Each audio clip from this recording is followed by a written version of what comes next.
ಗೌರವಾನ್ವಿತ ನಾರಾಯಣಗೌಡರು ಸರ್ಗೆ, ರಮೇಶ್ ಅಣ್ಣನಿಗೆ, ನಮ್ಮ ನಿರ್ಮಾಪಕರಾದ ಉದಯ ಮೆಹ್ತಾ ಅವರಿಗೆ, ಪ್ರತಿಯೊಬ್ಬರಿಗೂ, ನಮ್ಮ ಪತ್ರಕರ್ತ ಮಿತ್ರರಿಗೆ, ಮೀಡಿಯಾ ಮಿತ್ರರಿಗೆ ಪ್ರತಿಯೊಬ್ಬರಿಗೂ ನನ್ನ ನಮಸ್ಕಾರಗಳು.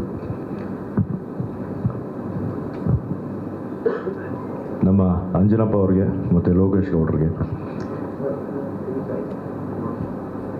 ಈ ಸಿನಿಮಾ ರಶ್ಮಿಯವರು ಹೇಳ್ದಂಗೆ ದೊಡ್ಡ ಮಟ್ಟದಲ್ಲಿ ಯಶಸ್ಸನ್ನು ತಂದುಕೊಡ್ಲಿ. ಹಾಗೆ ಕನ್ನಡ ಚಿತ್ರರಂಗದಲ್ಲಿ ಇವತ್ತು ಭಾಳ ಹೊಸ ಪ್ರತಿಭೆಗಳು ಬರ್ತಾ ಇದ್ದಾವೆ. ಆ ನಿಟ್ಟಿನಲ್ಲಿ ನೋಡಿದ್ರೆ ನಮ್ಮ ಹೀರೋ ರಾಘವ್ ಅವರು ಎಲ್ಲಿದ್ದಾರೆ? ತುಂಬ ಚೆನ್ನಾಗಿ ಕಾಣ್ತಿರೋ ಸ್ಕ್ರೀನ್ ಮೇಲೆ, ಆಲ್ ದಿ ವೆರಿ ಬೆಸ್ಟ್. ಹಾಗೆ ನಮ್ಮ ನಾಯಕ ನಟಿ, ಆಲ್ ದಿ ವೆರಿ ಬೆಸ್ಟ್ ನಿಮಗೂ. ಹಾಗೆ ನಮ್ಮ ನಿರ್ದೇಶಕರು, ನಿಮಗೂ all the very best. Trailer ತುಂಬ ಚೆನ್ನಾಗಿ ಕಾಣ್ತಾ ಇದೆ, ಎಲ್ಲ ಒಂದು ಕಾಂತಾರ ಫೀಲ್ ಬರ್ತಾ ಇದೆ ಸಿನಿಮಾದಲ್ಲಿ. ತುಂಬ ಚೆನ್ನಾಗಿ ಮಾಡಿದ್ದೀರಾ. ಈ ವೇದಿಕೆ ಮೇಲೆ ಒಂದನ್ನು ತುಂಬ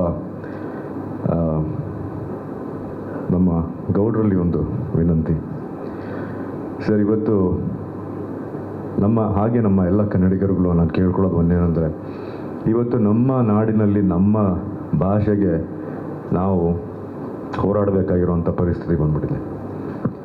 ಇವತ್ತು ಕನ್ನಡ ಇಂಡಸ್ಟ್ರಿಗೆ ನಮಗೆ ಹೆಂಗಾಗ್ಬಿಟ್ಟಿದೆ ಅಂದರೆ, ಪ್ರತಿಯೊಬ್ಬರೂ ಬೇರೆ ಲ್ಯಾಂಗ್ವೇಜಲ್ಲಿ ಒಬ್ಬ ದೊಡ್ಡ ಸ್ಟಾರ್ ಸಿನಿಮಾ ಬರ್ತಾ ಇದೆ ಅಂತ ಪ್ರತಿಯೊಬ್ಬರಿಗೂ ಗೊತ್ತು. ಮುಂದಿನ ತಿಂಗಳು ಒಂದು ದೊಡ್ಡ ಸ್ಟಾರ್ ಸಿನಿಮಾ ರಿಲೀಸ್ ಆಗ್ತಾ ಇದೆ.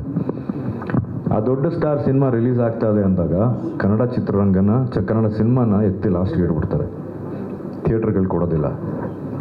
ಇದನ್ನು ದಯವಿಟ್ಟು ತಾವು ನಿಮ್ಮ ಒಂದು ನೇತೃತ್ವದಲ್ಲಿ ನಾವೆಲ್ಲ ನಿಮ್ಮಿಂದ ಇರ್ತೀವಿ ಸರ್. ಕನ್ನಡಕ್ಕೆ ಕರ್ನಾಟಕದಲ್ಲಿ ಕನ್ನಡಕ್ಕೆ ನಂಬರ್ 1 ಆದ್ಯತೆ ಸಿಗೋವರೆಗೂ ನಾವೆಲ್ಲ ಹೋರಾಡೋದಕ್ಕೆ ರೆಡಿ ಇದೀವಿ ಸರ್.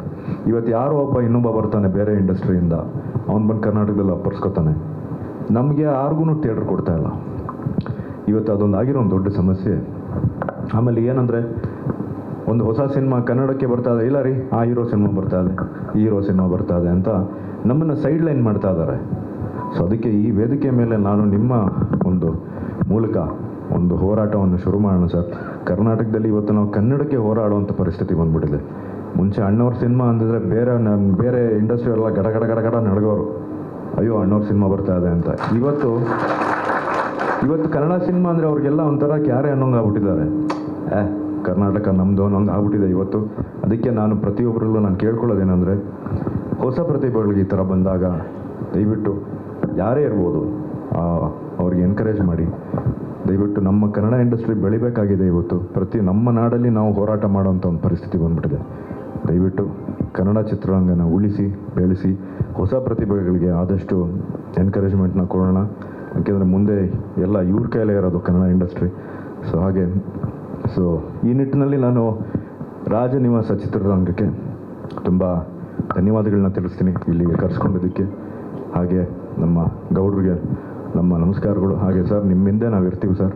ದಯವಿಟ್ಟು ನಮ್ಮನ್ನೆಲ್ಲ ನೀವು ಇನ್ಮೇಲಿಂದ ನೇತೃತ್ವ ವಹಿಸ್ಕೊಂಡು ನಮ್ಮನ್ನು ಮುಂದೆ ಸಾಗಿಸ್ಬೇಕು ಅಂತ ಕೇಳ್ಕೊತೀನಿ ಸರ್. ಹಾಗೆ ಈ ಪ್ರತಿಯೊಬ್ಬರಿಗೂ ಈ ಚಿತ್ರದಲ್ಲಿ ನಿರ್ಮಾಣ ಮಾಡಿದವ್ರಿಗೆ, ನಿರ್ದೇಶಕರಿಗೆ, ಕಲಾವಿದರಿಗೆ ಪ್ರತಿಯೊಬ್ಬರಿಗೂ all the very best. Thank you sir. ಒಂದೇ ಒಂದು ನಿಮಿಷ ನಿಮ್ಗೊಂದು